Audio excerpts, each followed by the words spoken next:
নমস্কাৰ মোৰ channel Assamese kitchen and blogs চেনেলটোলৈ আপোনালোক সকলোকে স্বাগতম জনাইছোঁ। আজি আকৌ এবাৰ আপোনালোকৰ মাজলৈ আগবাঢ়িছোঁ এটা সুন্দৰ মাছৰ ৰেচিপিৰ সৈতে। তো বলক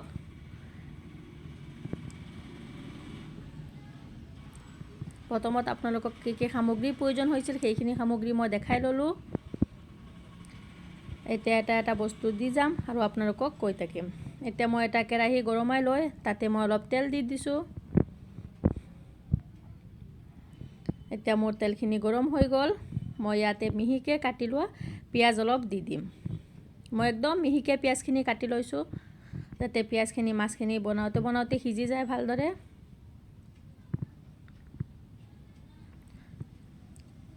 এতিয়া মই পিঁয়াজখিনি ভালদৰে সিজিবলৈ মই তাতে অলপ নিমখ দি দিছোঁ।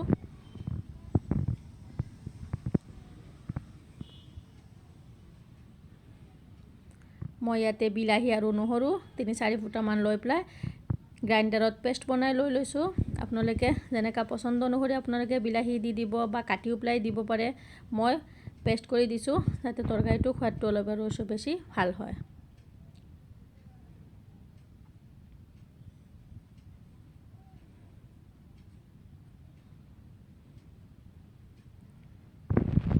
বিলাহীৰ পেষ্টখিনি দি পেলাই ভালদৰে লৰাই থাকিব যিমানখিনি সময়লৈকে তেলখিনি ওপৰলৈ উঠি নাহে। লৰাই থাকিলে অলপ তেলখিনি ওপৰলৈ উঠি আহিব। এতিয়া মই ইয়াতে হালধি, জিৰা, ধনিয়া আৰু জলকীয়াৰ গুড়ি লৈ লৈছোঁ আৰু গোটেইখিনি মছলা মই এই কেৰাহীত দি দিলোঁ।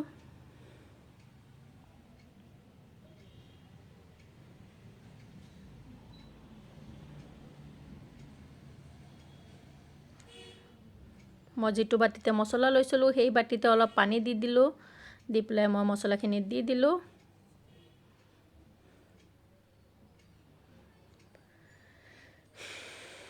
এতিয়া মই ঢাকোন লগাই পানীখিনি উতলি অহালৈকে দেখিছে আপোনালোকে কিমান ধুনীয়াকৈ পানীখিনি উতলি আহিল। পানীখিনি শুকায়ো গ'ল।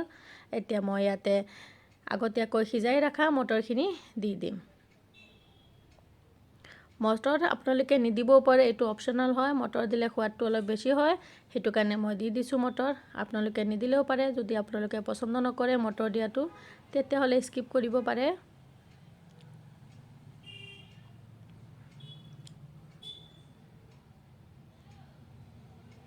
যিহেতু এতিয়া কেঁচা মটৰৰ ছিজন সেইটো কাৰণে দি দিলোঁ। এতিয়া মটৰ দিয়াৰ পিছত পানীখিনি শুকাই গ'ল। মই ইয়াতে আৰু অলপ গৰম পানী দি দিছোঁ।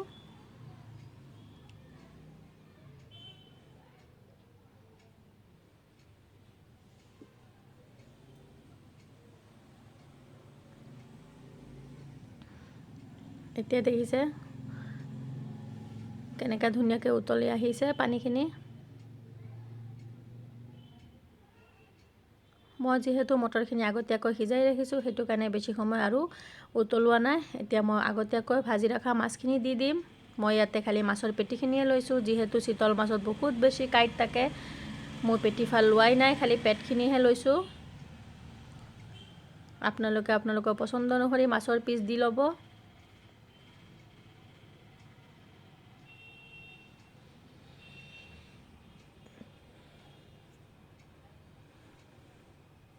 মই এতিয়া মাছখিনি দি পেলাই ইয়াতে অলপ পানী দি দিছোঁ যাতে মাছখিনি মছলাখিনিত ভালকৈ ডুব যায়। আৰু ইয়াতে কেইটামান কেঁচা জলকীয়া ফালি দি দিম। আপোনালোকে বটি দিও ফালি দিব পাৰে, যিহেতু মোৰ হাতত জ্বলে সেইটো কাৰণে মই কেঁচিৰে ফালি দিছোঁ।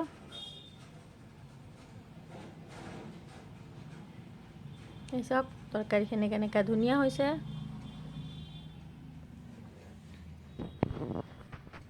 ভিডিঅ'টো চাই পেলাই যদি ভাল লাগে তেতিয়াহ'লে কমেণ্টছ কৰি জনাব কেনেকুৱা হৈছে। আৰু খাই পেলাই তৰকাৰীটো খুব ভাল হৈছে। ভিডিঅ'টো সম্পূৰ্ণকৈ চোৱাৰ বাবে ধন্যবাদ।